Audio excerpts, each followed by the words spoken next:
Hi, listeners. We'll get to Jewish history nerds in a second, but we also want to hear from you directly.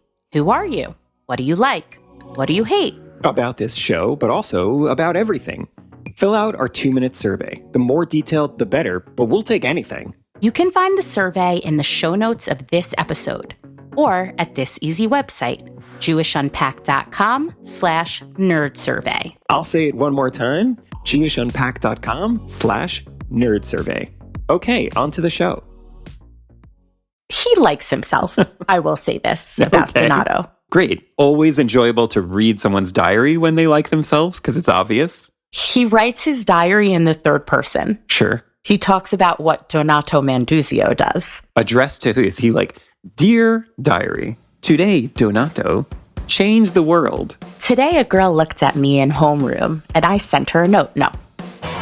Welcome to Jewish History Nerds, where we do exactly what it sounds like. Nerd out on awesome stories in Jewish history.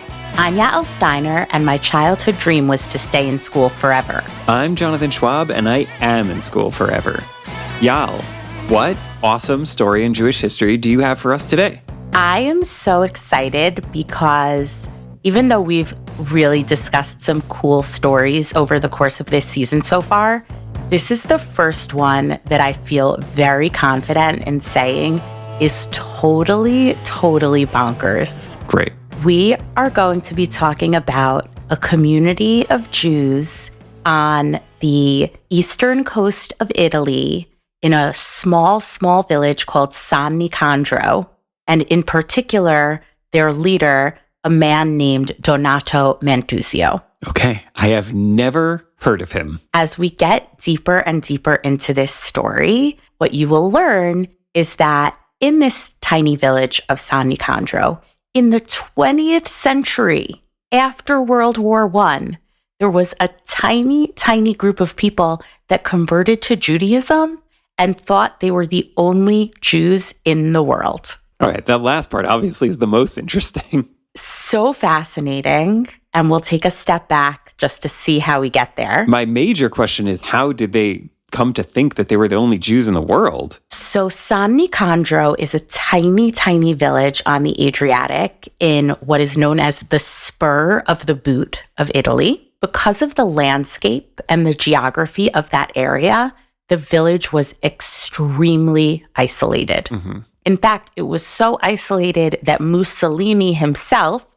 sent some of his enemies there for exile because it was so remote that the thought was these people would never find their way back to civilization. Wow. And because it was so remote, it had very little access to the outside world. And so when Donato Manduzio decides to convert to Judaism, they only learn that there are other Jews in the world once a railroad comes in the 1930s. So he converts, his community converts with him. How long did this go on before they realized there are other Jews in the world? So one of the amazing things about this story is just how fortuitous all of the timing is. Uh-huh. So Donato Manduzio only decides to become Jewish and encourage his community members to become Jewish in the late 1920s.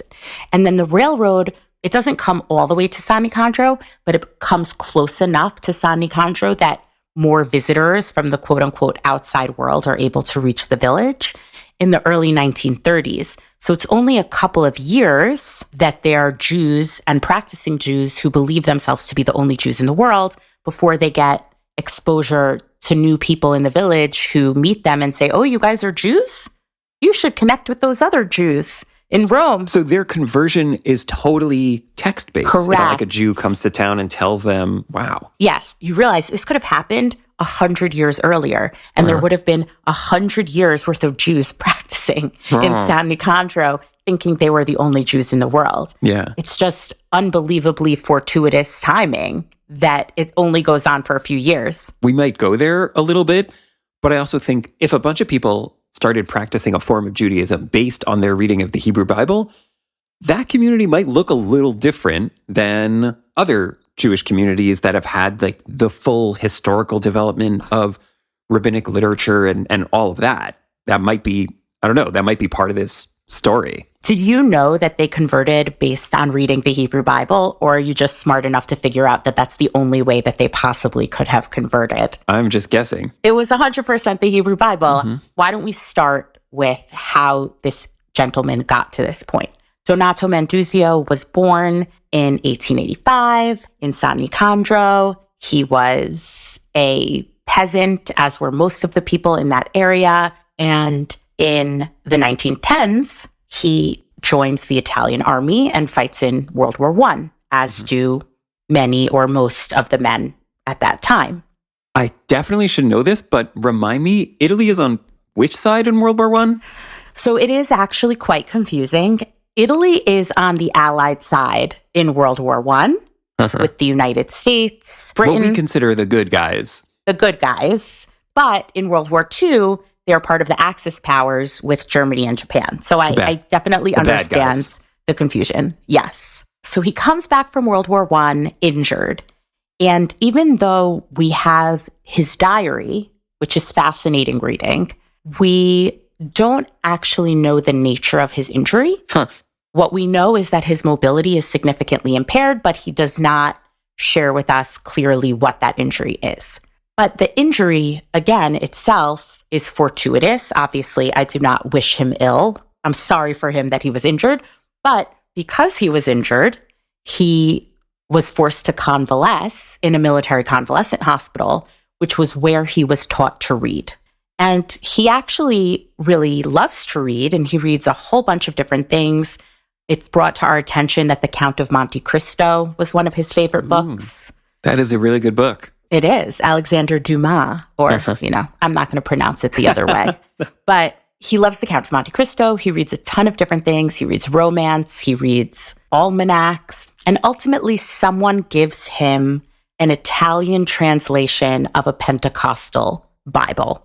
And it's interesting. One of the reasons why he may have gotten a Pentecostal Bible is that in the 1910s and 20s, there was a phenomenon of people who had emigrated to the United States in the late 19th century, early 20th century to try to make money and better lives for themselves. But rather than sending for their families in Italy, they actually returned to Italy with the money that they had made and stayed in Italy. And these people were actually quite influenced by some of the Christian revivals that were happening in the United States at that time. And they brought back some of this evangelicalism. So it is possible that the person who gave him this Bible was trying to bring him over to the evangelical side. So there was a conversion attempt. Didn't work out possibly the way it was intended. I'm speculating, but it's likely. So he gets this Italian copy of the Bible, and he is fascinated by it. And he likes himself. I will say this about Donato. Great. Very important trait for people. Always enjoyable to read someone's diary when they like themselves, because it's obvious. He writes his diary in the third person. Sure. He talks about what Donato Manduzio does. Addressed to who? Is he like, "Dear diary, today, Donato, changed the world. Today, a girl looked at me in homeroom, and I sent her a note." No. So he reads the Hebrew Bible. As I mentioned, he thinks a lot of himself. And he realizes that he doesn't think Jesus is the Messiah. He thinks Jesus is a prophet, but he doesn't think Jesus is the Messiah because there's still way too much suffering in the world. And if the Messiah had come, there would be less suffering in the world. All right. You said he reads the Hebrew Bible. Not in Hebrew. Not in Hebrew. But I'm referring to, he talks about reading the 5 books of Moses, or what we would refer to as the Torah. But I think he would have called the Old Testament, but I guess he wasn't calling it that. The Bible that he was given. And then Donato has this self-proclaimed epiphany vision. He himself gives 2 different accountings of the story. In one account, he has a dream. In the other, he says an act of God intervenes to inform him that he really is supposed to be a Jew, and that the way that the people lived in the Old Testament was the true path. and he decides he's going to live as a Jew. He has remarkable sway with this small group of people in his village because ultimately about 80 people join him to live as Jews. How does that happen? Like, what is it about him that's so charismatic that other people are joining him on this very abrupt life change? So it's not clear because while we do have a list of all the families that converted, none of them ever record for us what it is that drew them to the conversion. To be clear, they weren't hiding themselves away somewhere separate from the rest of their villages. They were continuing to live in San Nicandro, in some cases with members of their own families who did not want to become Jewish. In fact, a lot of the scholarship makes clear that women were a lot more drawn to this than men. And there were some families in which the women converted to Judaism and their husbands either didn't or were only very begrudgingly taken along for the ride.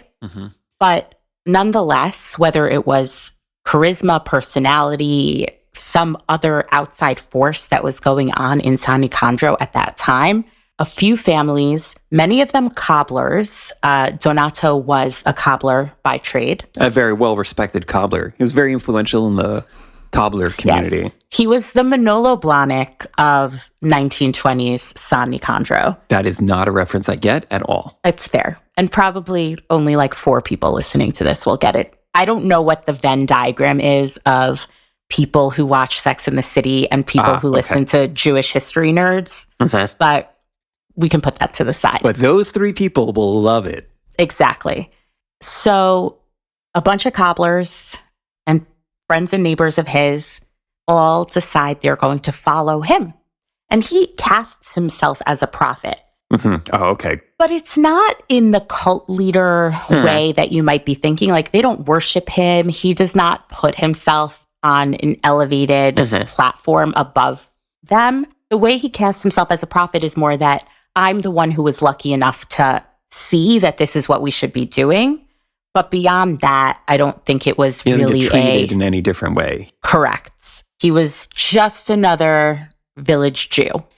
And they really do observe their Judaism seriously. That was going to be my next question. Like, what shape did this observance take? Well, as you so intelligently realized, all of their information is coming from this one copy of the Bible. So they are observing Judaism in what one might call a neo-Karaitic way, because it's solely based on the written Torah. So they only eat certain parts of the cow, for instance, while they are not shechting or ritually slaughtering their meat, because the information on how to do that comes from the oral Torah. They are still buying their meat from their local butcher in San Nicandro, but they are not buying certain portions of the cow that are not kosher. They observe Shabbat. They observed holidays. One of the big things for Donato is that he used the calendar and the moon to figure out when they should be observing certain holidays. Right. The way that the Torah describes it, right? Like we have a calendar that was instituted by the rabbis, by Hillel, I want to say.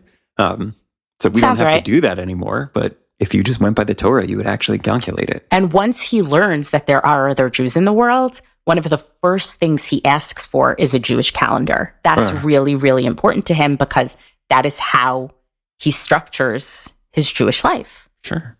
Yeah. So let's get to that part. So he decides he's going to be a Jew. He brings a whole bunch of his friends along for the ride.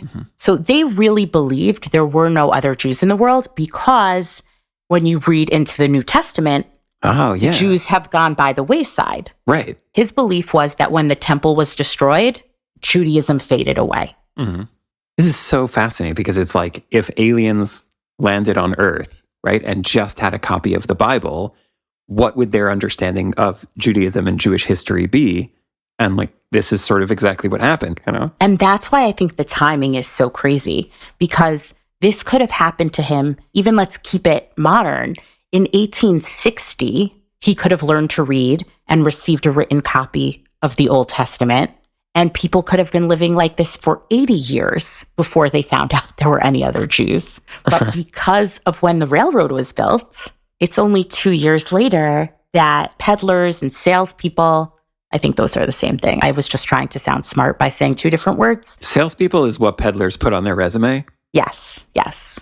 They learned that there are other Jews in the world because these peddlers come and, they meet Donato or they meet one of the approximately 80 other people in the village who are living as Jews. And they say, "Oh, you guys are Jews? Interesting. I met a Jew once in Turin. I met a Jew once in Venice." And the San Nicandro Jews are like, there are other Jews in the world? That was exactly their reaction, particularly when they found out that there were large Jewish communities in Italy, not particularly far away from where they were. Because if you look at a map, it's not that San Nicandro is so far from anything.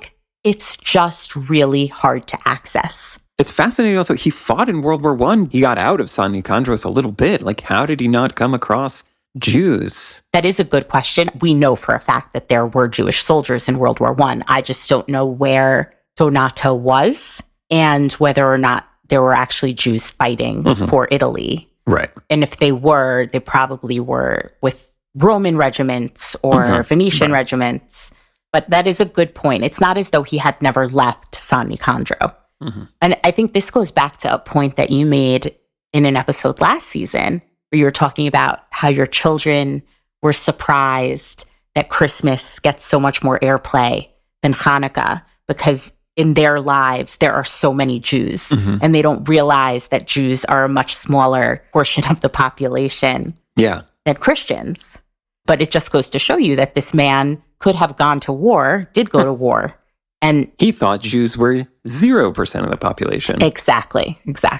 Did they call themselves Jews? Like, what was the word that they were using to describe what they were doing? You are right. They don't call themselves Jews. It's something similar to the people of the book or the people of the Torah. But once they learn that there are Jews out there, they go, "Oh yeah, we're Jews." Yeah. I feel like that opens up a huge question of like, what does that word mean? Like when we say Jews, what does that word mean? 100%. Like what is it that they believe themselves to be? And what would we identify or what would any Jews identify as like, this is what being a Jew is? Well, that question comes into play very practically for them once they discover that there are other Jews in the world, because Donato Manduzio wants more resources. He really does seem to be very genuine in his observance. And so once he learns about these Jewish communities, he starts sending letters. And he addresses these letters. He doesn't know who to send them to. He doesn't know who these people are. He literally sends letters that are addressed to the Jewish leaders of Rome, the Jewish leaders of Genoa, the Jewish leaders of Turin. And none of these letters get answered. Oh, that's so sad. Because it didn't go to the right place. They were like, "Are you looking for the chief rabbi?" And he's like, "What's a rabbi?" No, they went to the right place, I think, but nobody either opened them or answered them because they thought they were crazy.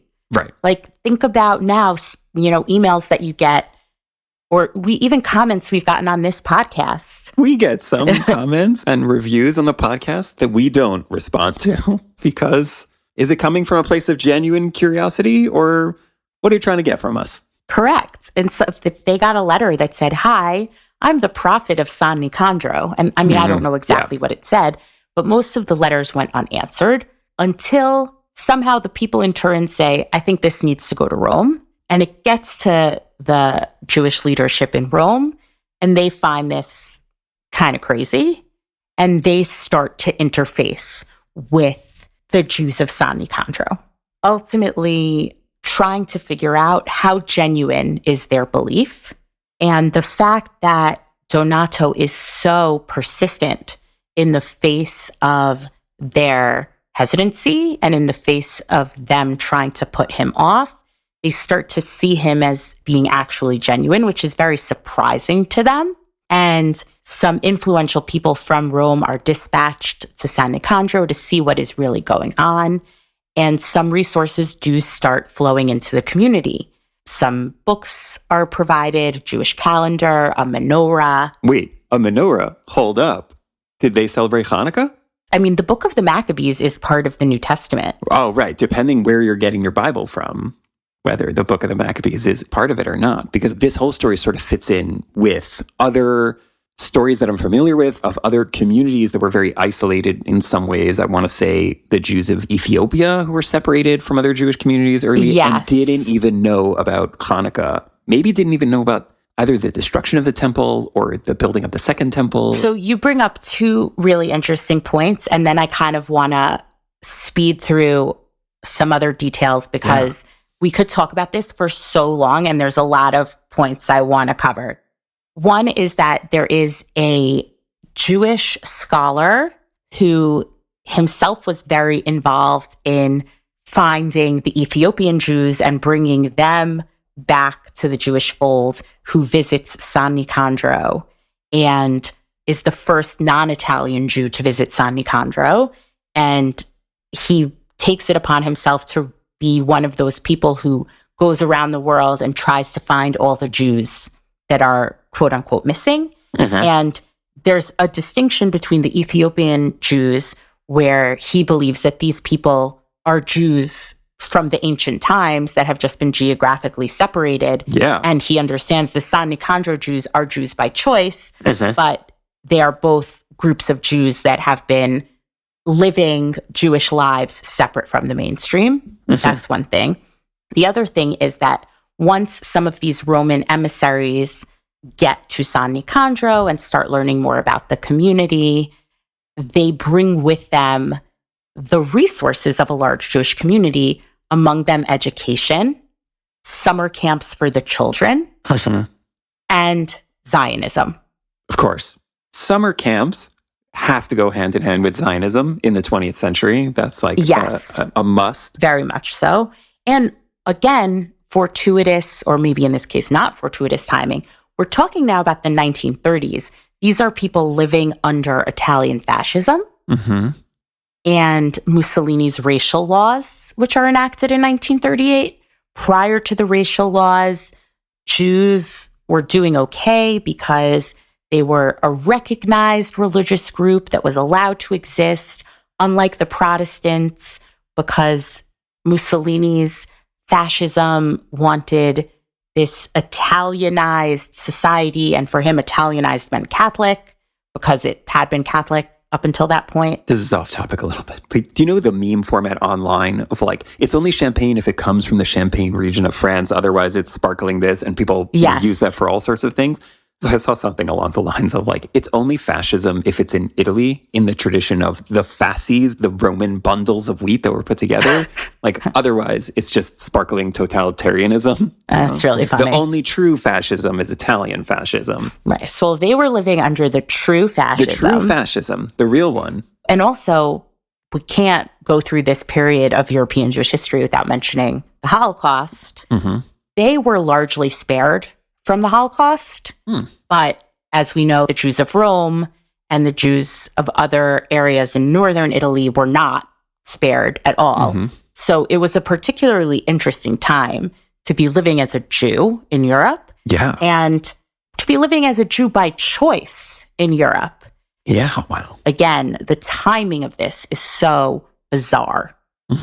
Absolutely crazy that it's right before the railroad comes, right before fascism, right before the Holocaust, and right before the founding of the State of Israel.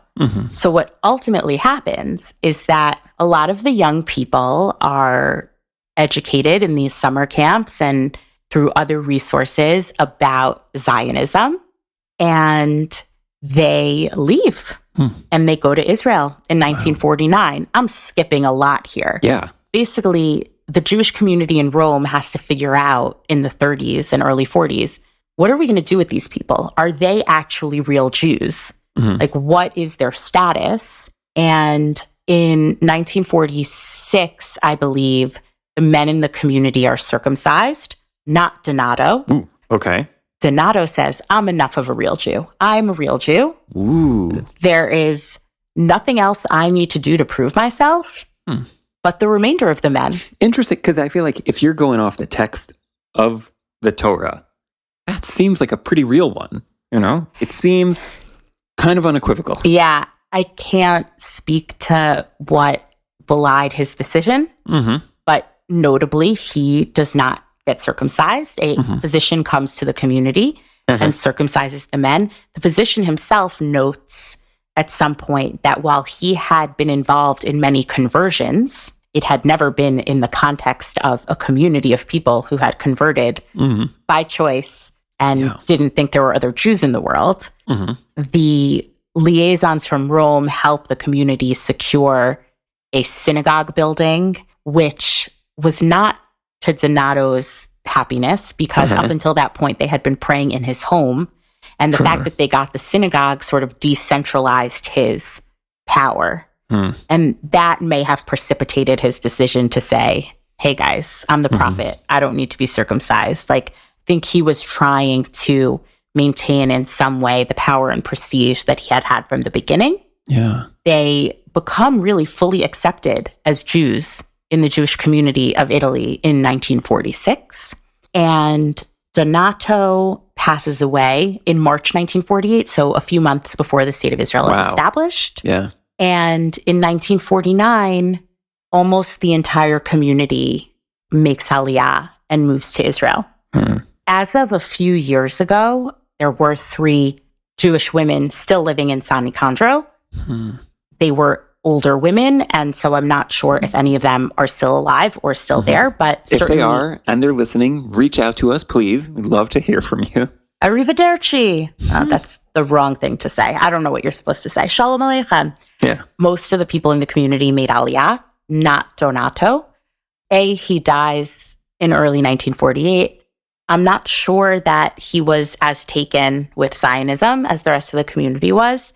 This is totally speculative, but it does seem that as the outside forces of the other Jewish communities made headway in San Nicandro, Donato's power diminished. And I don't think for him it was all about power. He really was truly genuine in his observance.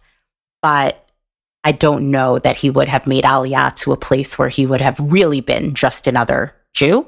But what happens to these Jews once they get to Israel? Like, do they just integrate into the Israeli community? And are there like members of Knesset now that are just descendants of this original group of people? Not to my knowledge, though there are many descendants of these people. A lot of them moved to the north. They were strong. They were farmers. They were outdoorsy, which was much to the new country's benefit, given that a lot of the people there were scrawny, urban, intellectual types. Yeah, I know the type. Do you? So that was helpful. And there are still farms today that are being run by descendants of these San Nicandro Jews. They are part of Israeli society.